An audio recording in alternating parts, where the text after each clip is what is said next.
Senator Lucio. Hi, I'm Kyev Tatum. It was my writing. I'm left-handed, Now, why couldn't you read? former ball player. Tatum, Tatum. you got it. I All can right. see it now. You can see it now. Cut all my hair off. Senators, thank you all very much for this opportunity. I'm Kyev Tatum from Fort Worth, Texas, a longtime supporter of school choice. And I just want to tell you all thank you for this bill.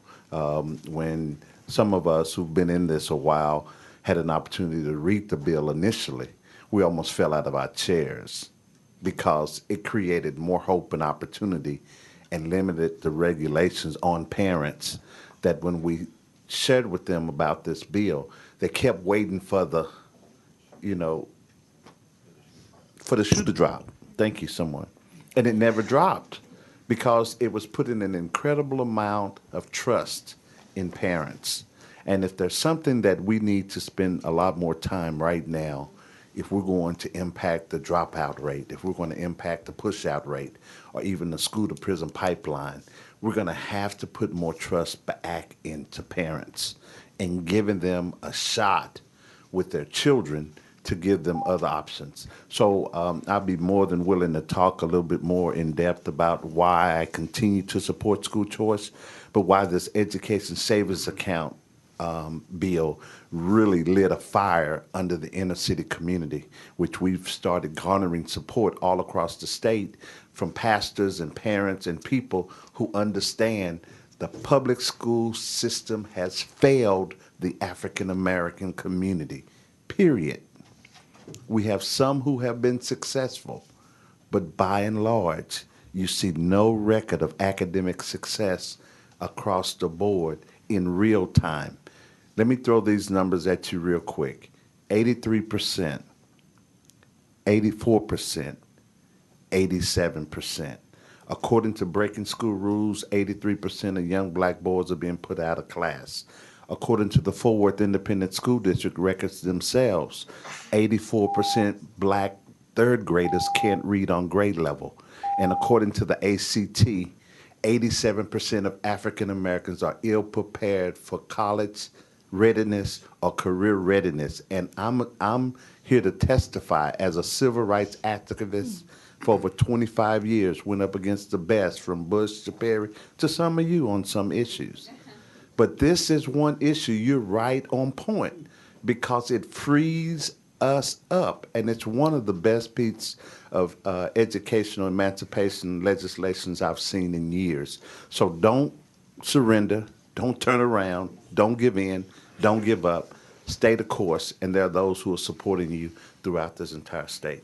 Thank you very much. Thank you, Reverend. Thank you, Mr. Chairman. I appreciate it. Pastor Tatum, or Mr. Tatum, it seems the dominant opinion from the African American community is against this bill or against ESAs. I'm just curious about your opinion, why that might be. No, you don't have, not from the constituents. Okay. Do you have disagreement? In fact, I would suggest that the majority of African Americans are in support of the bill. They are. Okay. Our leadership in the African American community has developed a relationship with teacher unions and other organizations up here in Austin that represent an interest or a special interest. And they've had those historical relationships. And I think this is one of those areas where deep in their hearts, many of them, know that this bill is the right thing.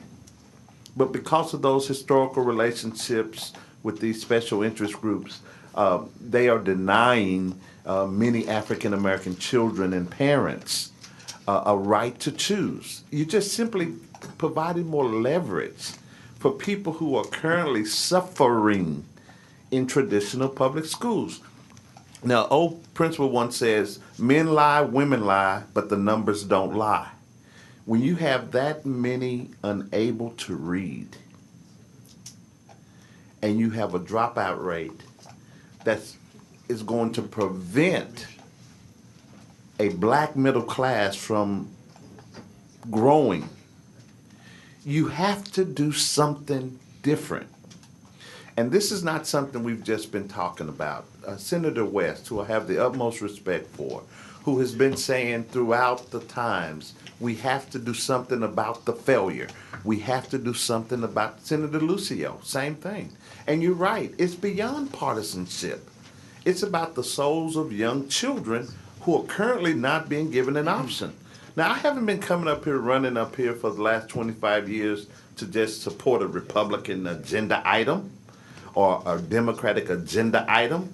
We're talking about supporting an item that we believe will open up the floodgates of opportunities within our community, not only for the parents, not only for the children, but for teachers who are frustrated in that system, for churches who have been trying to find a way to address the issue but economically have not been able to do it.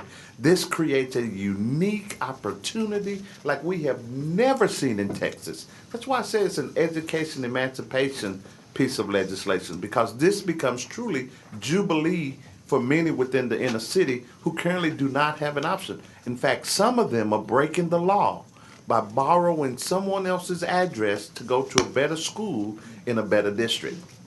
So they're willing to break the law to get their child a better education when all we have to do is pass education savings account, and then those parents will be empowered for the first time that when a principal says, I don't want your kid in my school for A, B, or C, they can say, that's fine, thank you very much. I'm gonna go over to school C over here who would embrace me and my child. And that's powerful in the 21st century when we have so much failure. So I'm not talking about the finances. I'm not talking about the incomes. I'm talking about the morality of the failure of 84% third graders can't read. And you then subsequently pass a resolution embracing institutional racism as the factor for the failure, then that says there are some issues within the public school that must be addressed. And until you're willing to address those, give mama the money and let our children go free. Amen. Amen. Thank Can you, I Mr. quote Chairman. you on that? Mom?